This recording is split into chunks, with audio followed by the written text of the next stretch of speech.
Europe 1 avec Le Figaro. Bonjour Jean-Christophe Buisson. Bonjour Jacques. Jean-Christophe, ce matin, vous voulez nous parler des deux gauches françaises qui, depuis très longtemps, se concurrencent, s'affrontent parfois, mais qui ne parviennent jamais à rompre totalement. Oui, je voudrais commencer par un tout petit bond en arrière, car si ce 24 février marque la 4e année du début de la guerre en Ukraine, il est aussi la date anniversaire de la proclamation de la Deuxième République en 1848, un événement qui, par certains côtés, offre des pistes de réflexion contemporaine que notre gauche encore républicaine ferait sans doute bien de méditer.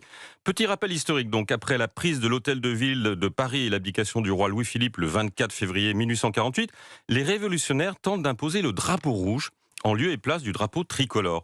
Et c'est le poète romantique Alphonse de Lamartine, nommé ministre des Affaires étrangères de la toute jeune République, qui les en empêche en prononçant un discours mémorable.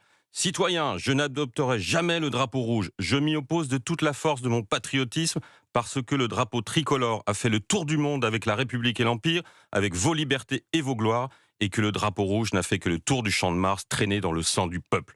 Lamartine fait alors allusion à un massacre perpétré par les révolutionnaires en 1791 en brandissant fièrement un drapeau rouge. Eh bien aujourd'hui, la gauche républicaine, héritière de Lamartine, est invitée à agir de la même façon en rejetant le drapeau rouge de la violence, du sang, le drapeau des petites frappes de la jeune garde et des grands discours insurrectionnels de Jean-Luc Mélenchon et des Insoumis. Si on en croit les prises de parole de certains responsables du PS ou de gauche, c'est bien ce qui est en train de se passer pourtant.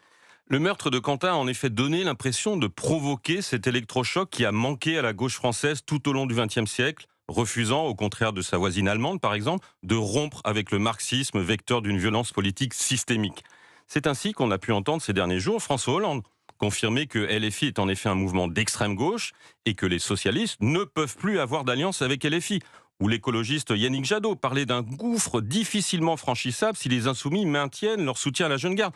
Ou encore Jérôme Guedj affirmait qu'il ne doit plus y avoir le moindre contact politique, électoral, programmatique avec la France insoumise. Sauf que le même Jérôme Guedj dit aussi qu'il est prêt à voter LFI contre le RN. Et oui, et on a aussi entendu le secrétaire général du PS, Pierre Jouvet, parler de rares cas de figure autorisant l'union de son parti avec les insoumis. Les grands principes viennent à peine d'être proclamés qu'ils sont déjà balayés, comme si la gauche réformiste restait hypnotisée par sa propre gauche, à l'image de Mowgli devant le serpent K, que l'auteur du livre de la jungle décrivait comme aussi vieux que rusé, comme Mélenchon en fait. En tout cas, on croyait le meurtre d'un homme suffisant pour réveiller la gauche démocratique et pacifique de sa torpeur fascinée, mais non. Il lui est décidément impossible de mettre un signe égal entre les extrêmes. Impossible d'accepter une rupture franche avec les insoumis qui ont réussi à imposer leurs éléments de langage bien au-delà de leur mouvement. Depuis 2 jours, ils ont tous défilé à la télé et à la radio pour répéter que le jeune Quentin était nazi et que tous ceux qui lui avaient rendu hommage étaient nazis. Et qui trouverait illégitime de combattre le nazisme autrement que par la violence? Ce sophisme est d'une efficacité redoutable auprès de responsables politiques que n'étouffent ni le courage ni la culture historique et qui préféreront toujours perdre leur âme que leur siège en signant un accord avec le diable rouge. Mais ne sont-ils pas encouragés dans cette attitude par le président de la République lui-même, qui, une semaine après un meurtre perpétré par une milice d'extrême gauche, ne trouve rien de plus opportun que d'envisager la dissolution de 2 groupuscules d'ultra-droite?